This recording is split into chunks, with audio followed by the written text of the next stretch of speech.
Hi everyone, welcome to our series of candid interviews.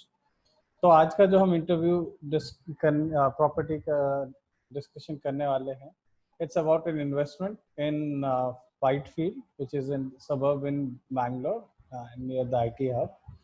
So this investment was done in 2011 for 47 lakhs. So we will see how this investment went. To introduce who invested in this investment was done by Abhishek Agrawal. He is a data scientist. He is currently based in Bay Area, California, and he graduated in 2006 from Bombay. And since then, he has been working in Bangalore. He bought this property in 2011 for investment purpose. और जब 2013 में इन्होंने ये property को बेच के मारथली में अपने लिए सेल्फ यूज के लिए एक दूसरी प्रॉपर्टी ली थी. He stayed there in that property for 1 year and he shifted out. And currently ये property उन्होंने rent out कर रखा है. So please listen to this interview to know what went, in both the investments and कैसा उनका experience रहा and what can we take away from this. It might be slightly long, but I request you to listen because ये दोनों property investments को cover करता है. And at the end of this interview, I'll share the analysis of this investment. Thank you. Welcome to our candid interview series. So generally we do this interview for people कि उनका real estate में investment experience कैसा रहा and factually how did they पूरा experience कैसा रहा, purchase किया तो क्या problem आई नहीं आई, investment से कितने खुश है नहीं है. So we do it. So इसी में we'll discuss your investment today जो आपने Whitefield में किया. So if you can just start. Sure. Thanks Abhishek for inviting me for this discussion, and we look forward for a good discussion for next 10 to 15 minutes. Sure. Mainly interview ये 3 section में रहेगा. So first section is कि about property selection की आपने जो property लिया, ये city, ये locality, ये project, मतलब specifically यही क्यों लिया, कोई और क्यों नहीं लिया. Second is कि परचेज करने के बाद लेकर आज तक कुछ प्रैक्टिकल क्या क्या प्रॉब्लम्स आई या नहीं आई, फाइनेंशियल प्रॉब्लम आई या नहीं आई. तो that is the second problem, second. And third is कि ओवरऑल विल सी कि आप कितने खुश हो नहीं हो, ओवरऑल एक्सपीरियंस कैसा रहा प्रॉपर्टी सिलेक्शन का. So let's go to the first slide about that property selection. So आपने मतलब रियल एस्टेट में इन्वेस्टमेंट क्यों चूज किया, मतलब व्हाई नॉट से स्टॉक्स या something कुछ भी और क्यों नहीं, म्यूचुअल फंड ऐसा कुछ नहीं. Frankly speaking, like I'm very low risk taking person. Like I don't take a lot of risk. Or I think I have gone with like what the parents say, right? पहले घर बना लो, बाकी सब हो जाएगा. तो मेनली बस एक घर लेना था, इसके लिए एक रियल एस्टेट में इन्वेस्टमेंट कर दिया. This and plus like I think I purchased this property in 2011. Yeah. So I purchased, so just to give you more background, I purchased my first house and sold this after 2 years and purchased another one. So we'll talk more about like the journey, but the idea was like I think by 2011 it was almost 5 years that I was into the job, and 2 years into the marriage, like but me and my wife realized कि यार कुछ भी कर लो, like from last in 2020 we were thinking कि यार पैसा इकट्ठा करेंगे फिर एक घर लेंगे, और वो कभी हो ही नहीं पा रहा था because you know like कुछ ना कुछ चलता रहता लाइफ में. तो मेनली मतलब एक था कि अगर ले लेंगे तो फिर पैसे फाइनेंशियल डिसिप्लिन आ जाएगा और हम लोग ले लेंगे. Right. अपने आप पैसा कट रहा है महीने का, तो फिर उसके बाद मैं कहीं और खर्च नहीं करूंगा, मैं कहीं घूमने नहीं जाऊंगा फालतू में, या फिर बड़ी गाड़ी नहीं लूंगा. Yes, in fact मैंने गाड़ी नहीं खरीदी. My priority was कि घर होने का पहले गाड़ी तो आती रहेगी, जरूरत नहीं थी यार गाड़ी की. I was managing in my bike. So I first purchased house. In fact, I purchased second house. After that, I purchased my car. तो यही लोकेलिटी क्यों, मतलब ये ओल्ड मैड्रास रोड जो नियर व्हाइटफील्ड, तो यही लोकेलिटी क्यों लिया? So why not something else? So this was my first investment, and I literally didn't have money actually when I was investing, and this was under construction property which was launched at that time, and तो उस time budget में ये आ रहा था, budget में ये था, और this was one of the upcoming areas in Bangalore because Bangalore is expanding across all the directions, right? तो ये From old airport to Marathalli to Whitefield, and this is after Whitefield. Okay तो ये Whitefield से भी like around 10 kilometers दूर था, और ज्यादा कुछ था नहीं उस टाइम पे वहाँ पे, बट प्रोजेक्ट्स आ रहे थे काफी सारे, तो इसलिए मैंने लिया वहाँ। तो बैंगलोर ही क्यों? मतलब एक रीजन ये भी हो सकता है कि कोटा के हो तो कोटा में ले लो बिकॉज वहाँ स्टूडेंट रेंटल इनकम अच्छा है, या फिर बॉम्बे या दिल्ली, मतलब why only Bangalore? Bangalore affordable था, अभी भी बैंगलोर अफोर्डेबल है, और ये भी था कि लाइक जिस तरह की जॉब में मैं हूँ, लाइक उस हिसाब से बैंगलोर और Bombay, I see only two places where I'll be working.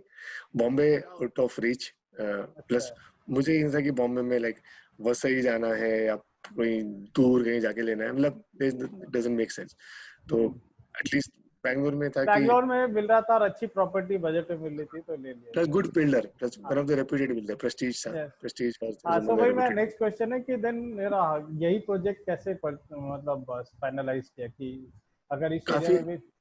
हाँ, काफी बड़ा प्रोजेक्ट था, इसमें around I am correct 18 towers थे ऑफ 20 फ्लोर्स ईच, और तो काफी it's was a premium property in terms of facilities, in terms of the kind of construction that they were using, और किसी ने आपको गाइड किया इस वक्त परचेस करने में या फिर आपने खुद ही? हाँ, मेरे अच्छे फ्रेंड है अमित गोयल, अच्छा, मतलब वो तो प्रॉपर्टी के मामले में किंग है, मतलब वो तो उन्होंने मुझे काफी गाइड किया इस बारे में, वो मुझे काफी पुश करते थे प्रॉपर्टी लेने को, तो मैं अपने सारे डिसीजन उनसे पूछे बिना कभी नहीं किए मैंने। तो ये लेने के बाद मैंने अपने आईआईटी के काफी सारे बैचलर्स को भी सजेस्ट किया, उन्होंने भी लिया, इनफैक्ट बंसल ने लिया, सुन्नू ने लिया, और लाड ने लिया, तो और भी लोगों ने लिया, मतलब मैंने लिया, उसके बाद 4-5 लोगों ने।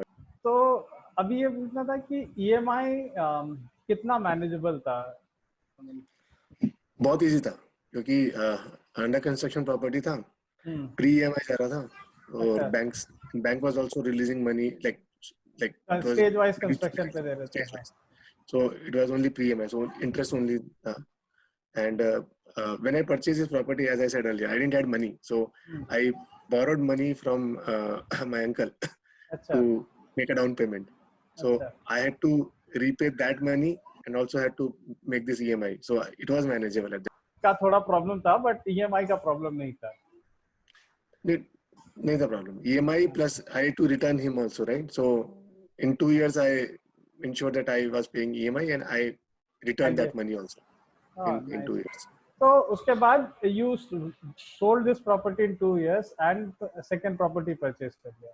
Yes. So first property में I guess you got decent returns. We will not talk about the numbers, but आपको एक अच्छा रिटर्न मिल गया, right? It's first property. Very good return. On the, I would say, if you look at the in terms of amount invested to the amount I got, it was like, if you look at that number, it was 400%.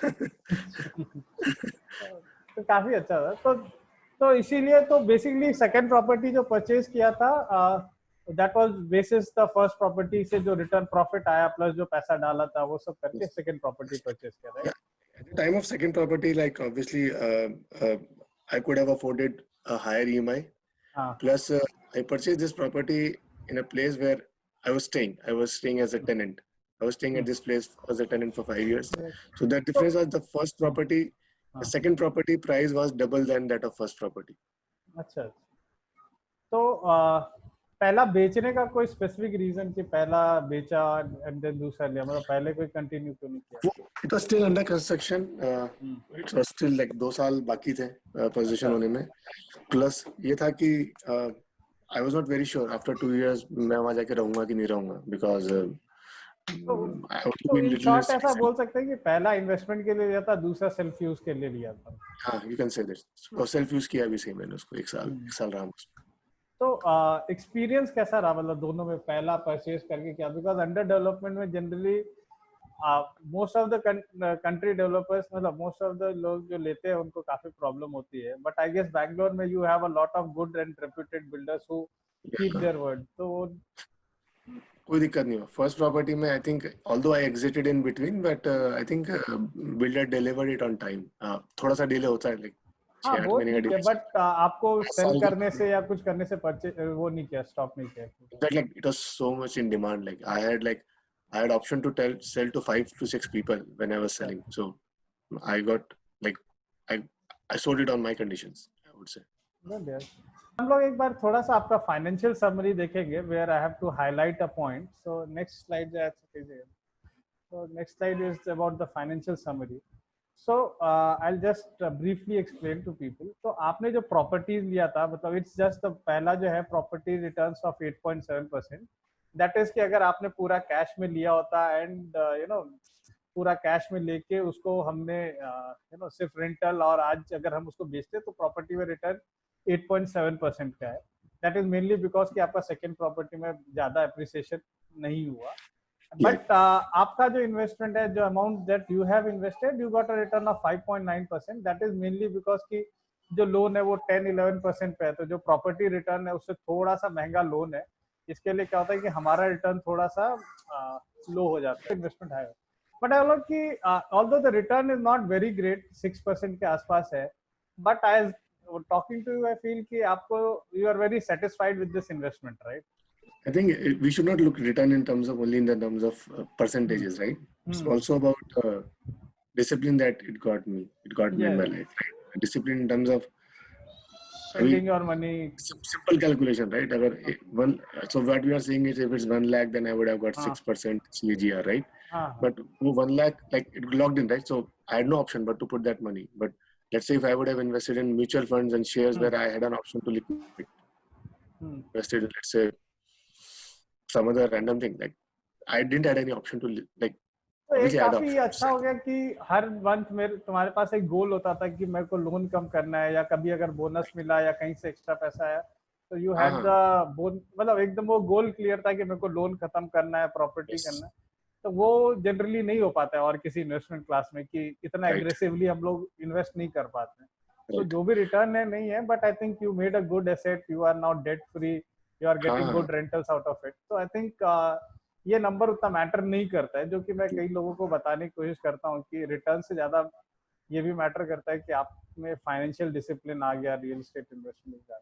वो सबसे ज्यादा जरूरी है। I think this is what I have also seen in my circle, that लोग ये देखते हैं कितना रेंट आएगा, कितना परसेंटेज है, कितना इंटरेस्ट रेट चल रहा है। लोग there are lot of other factors कि यार जो डिसिप्लिन आता है ना प्रॉपर्टी लेने के बाद, property is like your another kid, responsibility एक और हो जाती है। उसको पाल उसके ऐसा बच्चा है जो कि जिसका खर्चा शुरू से ही बढ़ गया है, राइट? तो तुमको उसका खर्चा खत्म करना ही है, चाहे जैसे भी करना ही है। उसको कमाऊ पूत बनाना है, वो कहते हैं ना हिंदी में कमाऊ पूत। सो वो हो गया, अभी एक कमाने वाला बच्चा हो गया मेरा वो।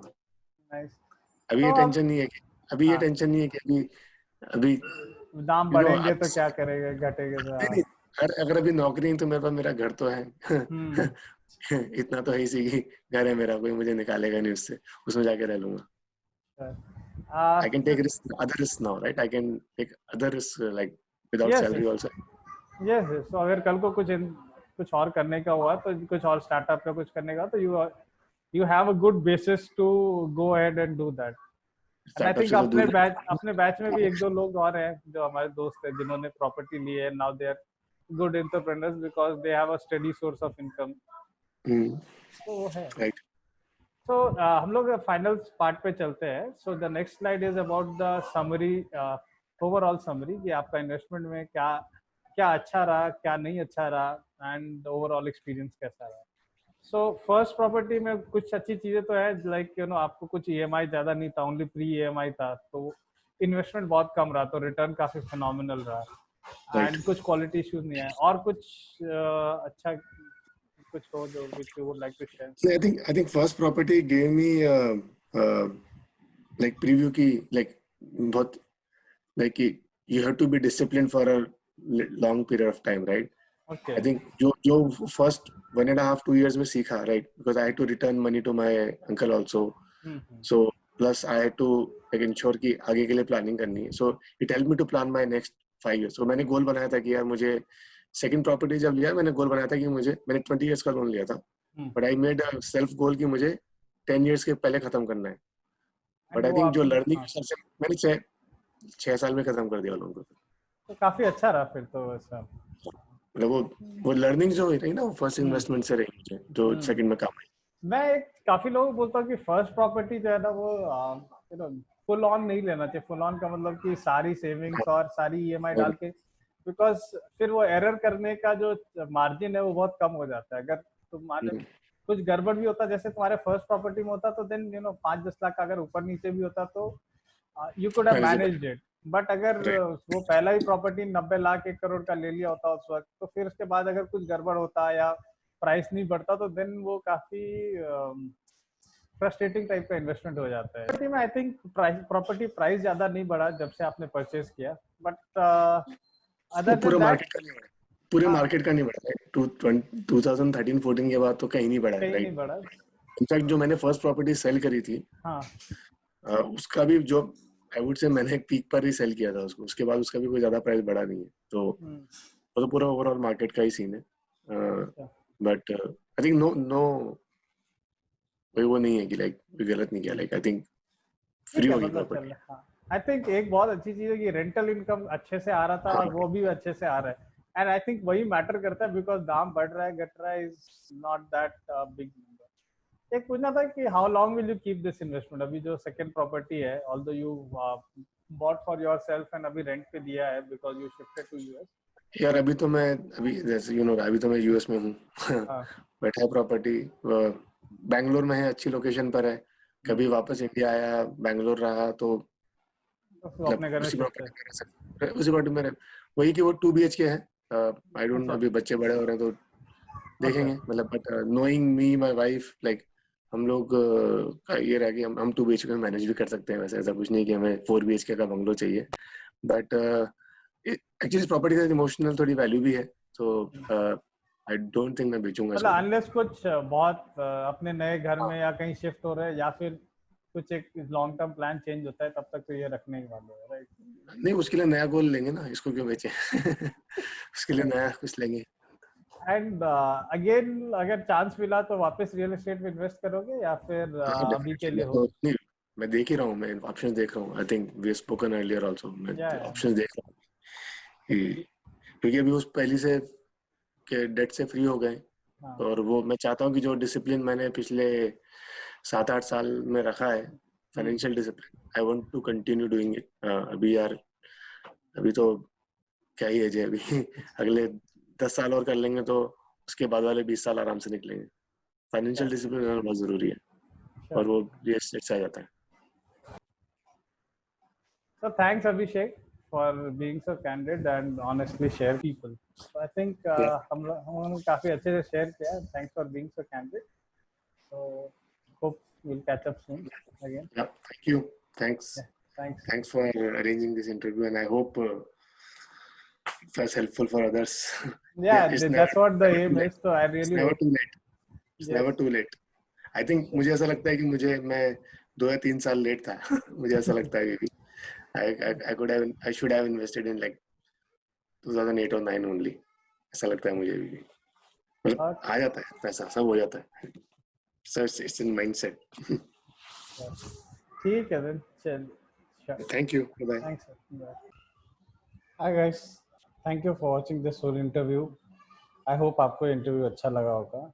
So if I have to analyze this investment, I'll say that इस investment में काफी चीज उनके favor में है and very few things are against him. So first thing is that he bought this property to bring financial discipline, and I think he totally succeeded in that, and he is very happy with his financial discipline जो उन्होंने किया. In fact, he bought his car after he bought his second house. So I'll say that this is a great example of financial discipline which he has showed. The EMI was very comfortable compared to salary, which means he had a lot of holding powers if things would have gone wrong. Things went right for him mostly, but अगर जाती तो भी उनको इतनी problem नहीं होती. He could have stayed in this investment for 1 or 2 more years, which is a great thing in real estate investment. Third, I'll say that he had clarity of stay in Bangalore. So then this investment was very easy for him to choose. And that is something which really helped him. And the fourth is that he went with the established brands, and those brands actually delivered as per the expectations. So I'll say that overall, all those 4 points went quite in favor of him.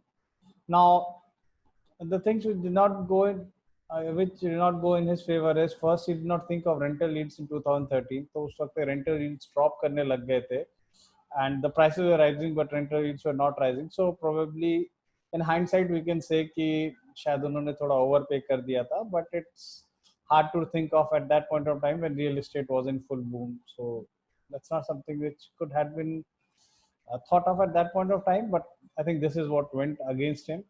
And I'll say that the second is, if he did not have a clarity of stay, then he should not have invested 8 to 10 lakh rupees.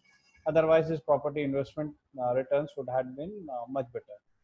Now, if I have to analyze it overall, I'll say that its property will go value appreciation. We saw in the interview, he got 6% returns for 10 years odd, which is a decent return. He's getting rental returns of 40,000 per month, which is also a good return. And the third is that he has been actually successful in bringing financial discipline in his investment, and he has actually managed to pay all his debt. So I'll say that in all these three good points, I'll say the best point according to me is the part where he decided to bring financial discipline, and he actually uh, went through that path, and उन्होंने अपने debt को खत्म किया. And I think that is something which we don't appreciate much about the real estate investment, that it brings a lot of financial discipline, which is very difficult in any of the other asset classes. I hope आपको ये interview अच्छा लगा हो, and keep watching this channel for more blogs and interviews about real estate and other financial instruments. Thank you. Thanks a lot.